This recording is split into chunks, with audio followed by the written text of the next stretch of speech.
We're going to be looking at some very interesting stories. We start our show every morning with Wake Up Conversations. We're streaming live on YouTube via New Central TV Live. If you'd like to drop comments, we love to hear from you, to read from you. And at some point during the show, when we review the newspaper front pages, we open the phone lines and have you call so we can hear from you. But let's now start with our first story. This morning, we have information about one person who is meant to be a member of a political who many would have assumed should have supported his father's dream. That is the son of the former presidential candidate of the People's Democratic Party, Alhaji Atiku Abubakar. His son has left PDP and has now joined APC. In fact, he has not only joined the APC, he's also created a number of people who now support this, and he has said that he's keen into President Bola Tinubu's vision for the All Progressives Congress. How did this come across to you? When I saw the story, I said, I mean, how else can Alhaji Atiku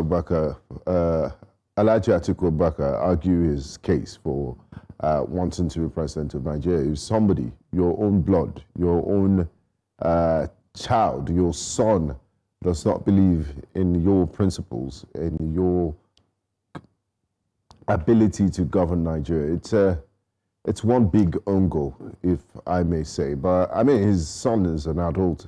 He's free to make his decisions and is free to affiliate politically with any political party he deems fit. But doesn't look good.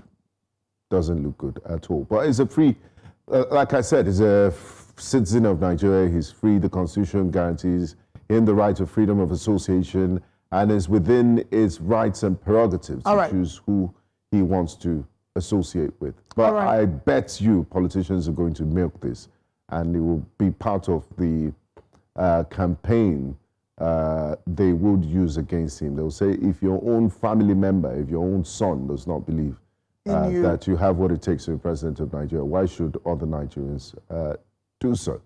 All right. His name is Abba Abubakar, in case you're wondering. Abba Abubakar is son of the former Vice President Alhaji Atiku Abubakar. He's moved to the APC, and he's also directed a group that he leads called Haske Atiku, and he's asked them to also move. They are called the Haske Atiku organization, which he founded in 2022. He has asked them to immediately join the APC and mobilize support for President Tinubu's renewed hope agenda. He said, and I quote, "My name is Abubakar Atiku Abubakar, but everyone calls me Abba.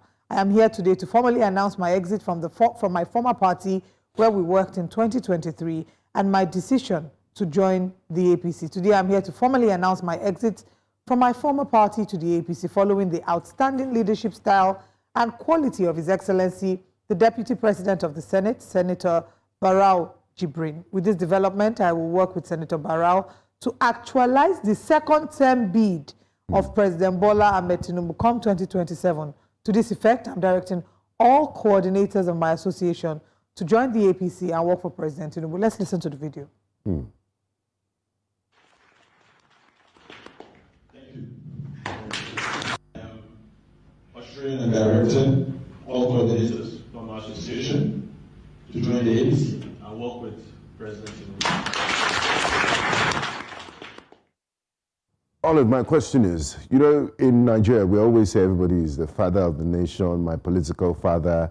Is this Alhaji Atiku Abubakar's son, like genetical child? Yes. Through DNA? Biological child. Biological. So there are two angles. There are those who say that Alhaji Atiku Abubakar's sons choosing not to align himself with the ADC may reveal some sort of lack of trust in his father's ability to lead the country. Another would be that there are those who think that he might be put in the APC as a mole, because that's sort of what the political strategy is for a number of politicians. But I really don't. The outlook, however you try to analyze it, doesn't look good. But if everybody else says it's not good, the person who gave birth to him, his father, who should be the one to pick a bone with him, seems to be okay with it. Let's take Alhaji Atiku Abubakar's tweet. In his tweet in response to this, he says, Atiku Abubakar says, "The decision of my son, Abba Bakar, to join the APC is entirely personal. In a democracy, such choices are neither usual nor alarming, even when family and politics intersect. As a Democrat, I do not coerce my own children in matters of conscience and I will certainly not coerce Nigerians. What truly concerns me is the poor governance of the APC and the severe economic and social hardships it has imposed on our people. I remain resolute in working with like-minded patriots to restore good governance and offer Nigerians a credible alternative that brings relief, hope, and progress. Signed, AA Atiku Abubakar. So he said it. He's acknowledged that his son has made a decision to join the APC, and it's entirely personal, as he does not coerce his children in matters of conscience. It's a very matured response. What did you expect him to say before? I condemn my child, or I disown my child. I mean, if you watch Nollywood, if you're a big fan of Nollywood movies, you do know that a disownment would happen if this was scripted by Zeb Ejiro. Well, thankfully, it is not a Nollywood movie. This is reality. But let's head to X and see what Nigerians are saying about this on X. Our first tweet this morning is from Kweku the Hustler. Says, wow. No matter how you look at it, Atiku's son joining APC a year to a presidential election in which his father waxes lyrical about wanting to remove APC from power is not a good look. Absolutely. It's not a good look. We agree. Abbas says, if you can't convince your family members to join your party, is it me you want to come and convince? Abbas says. Our next tweet is from, can we have the next tweet, please? Daniel Rega.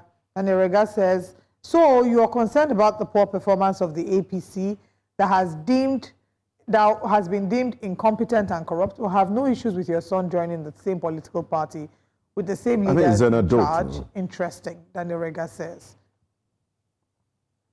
And Samuel Ozonna says, two things are either obviously in play here. One, Atiku sent his son to the ABC to spike the party. Or two, Tinubu bought over Atiku's son to make a cajole of him. He can't even convince his son, but he wants to convince Nigerians. Which one do you think? You know this thing about spy. Is it that the APC is a secret cult, or what are you spying? What are they doing that you can't see in the open? So I don't buy this argument of somebody is a mole, you are spying. Everything is done in the open. Matthew Emeka Wanoye says, you guys decided not to put your eggs in one basket. Investing in ADC while your son invested in APC, that to you guys is a smart investment, but Nigerians are keenly watching. We guys are keenly watching.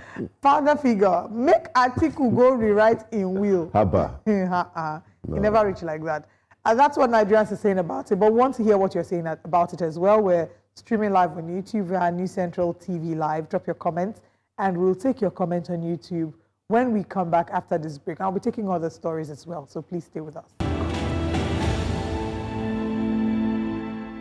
Welcome back. We'll take one tweet on YouTube about the story of Atiku and his son, and then we'll move to our next story. What did you say? Alhaji Atiku Abubakar. No, you said we'll take one what on YouTube? One comment on YouTube. Good. Gbenga. Today's Friday. Let's be guided. Thank you. Thank you so much, my Oga. Olaito Ishola says, Atiku's son joins APC, or joining APC shows the ticket of ADC will be zoned to the ADC.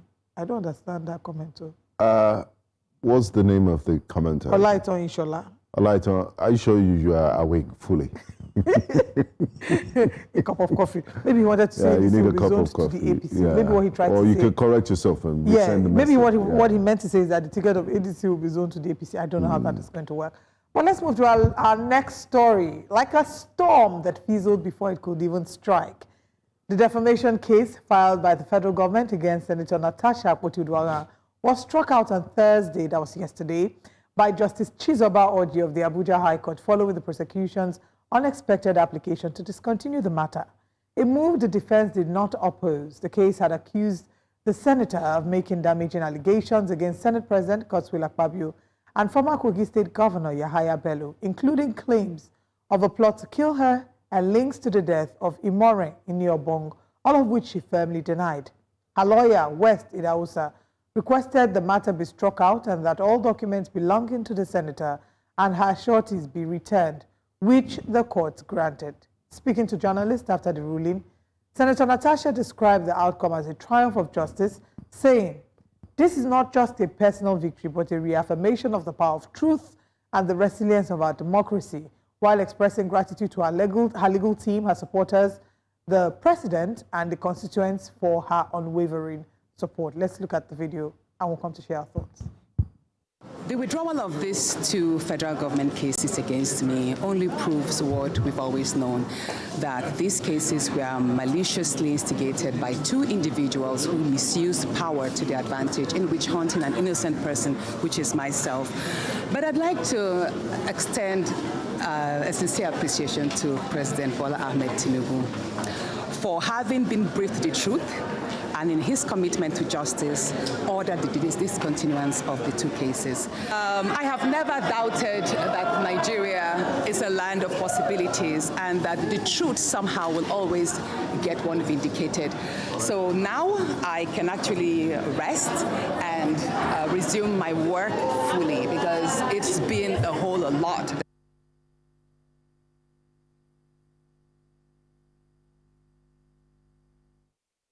Well, you hear it from Senator Natasha Uduaghan's mouth. She's grateful to her constituents. In fact, there's a much longer video. In the much longer video, she thanks, after thanking the president, she thanks her constituents. She thanks her darling husband. Her husband is by the corner. That's so romantic. And she goes him and says, come to the camera. Oh, that's cute. Happy Valentine's Day. I was just like, are you pushing calm down? Is it because you are wearing red? I've started Valentine already. And then she thanks her husband. And she says, thank you for believing even when I didn't believe, and for supporting me. It was quite an emotional video. Can we say the storm is over? Because if you do recall, a short while ago, over the Christmas period, Senate President Godswill Akpabio, I think it was earlier this year. did say, or earlier this year, in the New Year message, that there was a sermon in church and he just had an epiphany, and he had directed his lawyers to withdraw cases against people that have hurt him. Yeah, and Senator Natasha Uduaghan was supposed to be one of them, because he said he homily touched him. But unfortunately, it doesn't seem like that case has been withdrawn. Maybe they need to replay the homily again so it can touch him more. Or maybe the lawyers weren't. But these things, maybe procedural steps and certain issues. But I believe, since he said it on camera in the full view of the world, it would happen. Well, fingers crossed. So when that happens, does it mean the storm is over? No, it's not. It doesn't mean the storm is over, because she also has cases in court. Is she going to see her cases through to a logical conclusion? Or is she also going to withdraw her case against them? That's true. So the storm isn't But in the principle of reciprocity. It's not a principle of reciprocity. And she also has the upcoming storm next year, because rumors have it that the White Lion is eyeing her Senate seat. So we'll see how it goes. And the White Lion also has a serious case with the EFCC. So who knows? We'll see how that goes. That's another issue to highlight there. And in case you're wondering who the White Lion is, the White Lion is the former governor of Kogi State, Yahaya Bello, who has a huge case to answer to the EFCC. But instead, the rumors flying around are that he's gunning for Senator Natasha Uduaghan's seat. What that will mean, we do not know. We, however, know that he's in cahoot with the current governor of Kogi State, rather. And we recall that the current governor had said, if I tell you to do something and he tells you to do something, listen to him. If you could also recall, in the Kogi State's Christmas party, he had a front row seat with the governor, and he was really dancing, giving them really steps. He didn't look like he had any problem in this hole. So that's just typical of the White Lion. Well, regarding the issue of Senator Natasha Uduaghan and the federal government withdrawing its case against her, let's see what Nigerians are saying. But you can share your thoughts on YouTube as well, and we'll come back to take some comments. Gbenga? Aisha Yusufu says, the injustice was not sustained. One of the most fulfilling actions I took in 2025 was coming out to stand firmly with Senator Natasha Uduaghan. I promised she would not walk alone. And I stood by those words. It was rewarding being with her in court today as the federal government discontinued the two cases that should have never been instituted against her. Senator Natasha famously and defiantly stated last year that this injustice shall not be sustained. Indeed, the injustice was not sustained. It was so heartwarming to hear that on my birthday, 12th of December, the federal government decided to be honorable and send a letter of discontinuance, even though it took a month for the letter to be heard in court and the case struck out.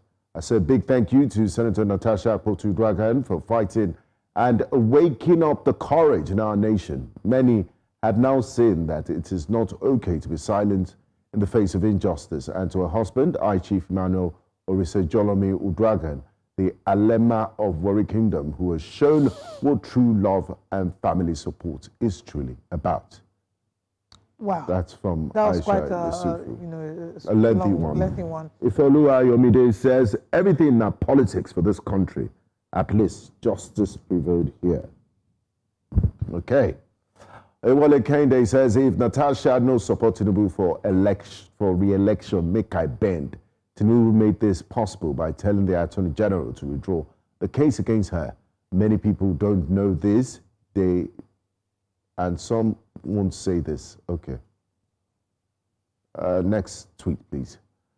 It's Omar Singin says, so all she said is true. Why is Senate President of Nigeria, Godswill Akpabio, not brought to book? No, he did say the withdrawal doesn't mean everything she said is true. For a reason or for one reason or the other, the federal government discontinued the case. So let's not get ahead of ourselves. It doesn't mean a good verdict for the Senate President. Lord Clinton says, charges withdrawn, case struck out. What does this mean for Senator Natasha Uduaghan's political future? You know, Aisha Yusufu in her tweet said the case shouldn't have been brought against her in the first place, and I believe so. The Ministry of Justice and the Attorney General's office has serious cases of national importance that are bedeviling the nation, and to be, I mean, for me, these are minor squabbles. You have cases of terrorism financiers, you have cases of terrorists that are pending, you have to decongest the Nigerian prisons. Over 70% of inmates are awaiting trial inmates in our correctional facilities, and then you're spending taxpayers' money, precious legal time on chasing shadows. So I believe the presidency and the federal government made the right decision in discontinuing this case. So, we'll continue to follow up with that and see if the Senate President keeps to his word and if she also discontinues her matter. But now to our next story. A survivor of the June 2025 Yelewata massacre in Benue State, Frank Uto, a former principal special assistant to the Benue State governor on project implementation on January 14, 2026, testified before the United States Congress accusing the Nigerian government of downplaying deadly attacks on Christian communities in the Middle Belt. Speaking inside the U.S. House of Representatives, Uto said villages continue to be attacked and families displaced while authorities focus on image management rather than security. He cited reports that the Office of the National Security Advisor, led by Nuhu Ribadu, approved the use of $9 million in unbudgeted public funds to hire U.S.-based lobbying firm DCI Group through Kaduna-based intermediary Asta Legal, including an initial $4.5 million 6-month retainer. Uto warned that spending millions abroad cannot replace protection at home, as his testimony intensifies international scrutiny of Nigeria's handling of religious violence. Let's look at this video and we'll come to share our thoughts. Numbers. These are not just disposables or expendables. These are family relatives. For every number you have in Nigeria, these are my cousins, these are my siblings. As I talk to you right now, my father's youngest son, my youngest sibling is just 3 years old. He's in the IDP camp. And this morning, he was fed with just a pack of noodles. They were given a pack of noodles, 4 of them, to share a single pack of noodles, 4 people. A single pack of noodles. My direct sibling, youngest sibling, is 3 years old. My father's 2 wives are in the IDP camp because my father was polygamous. I have 13 siblings. They are all in the IDP camp. My father was acting in local parentage to the children of his dead siblings. So he was a father to about 42 other kids. They are all in the IDP camp. My father was the village head of Yerwata, the village which was the epicenter of the June attack, the worst attack in the history of the world in 2025, where 278 people were killed in a single night. It never happened anywhere in the world. It happened in my village, my community, my own relatives. So I am the final authority in exactly what is happening, not the Nigerian government. We do not believe they will tell any other side than the side they've been saying. Because many of them are the enablers of what is happening. And now today, instead of the Nigerian government to focus on solving this issue, they are spending millions of dollars of unbudgeted funds, taxpayers' money, for optics, to to the lobbyists. That is exactly what is happening. That money could have solved the issue. The $9 million could have solved the issue of wealth on ground. And returned, as they continue to launder their image, our people are still in the IDP camp with no plan for them to go back home to their ancestral lands. Their ancestral lands are right now in the hands of the Fulanis.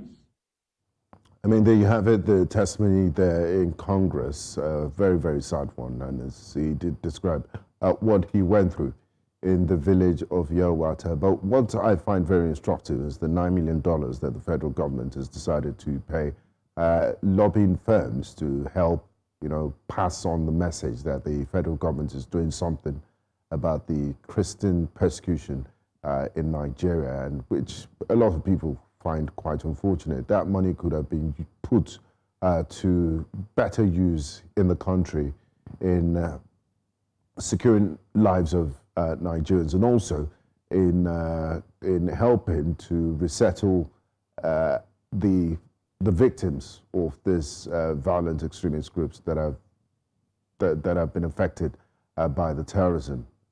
All right, let's take reactions from X. I completely share same sentiments with Gbenga. It's money that could have used for something else. Nigeria is not a serious country that wants the genocide ravaging Christians to stop, and to make matters worse, Tinubu is never in charge of the affairs of the country. Really? I asked for obtain time.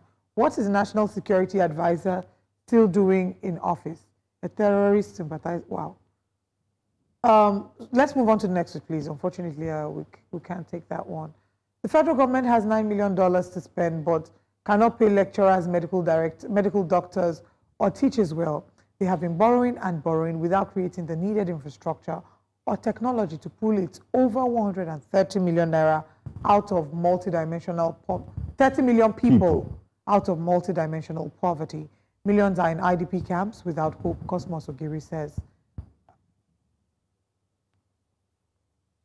All right, that's all the tweets that we can take. And just to quickly correct, Olaitan Shola says, I meant to say the ADC presidential ticket will be zoned to the south.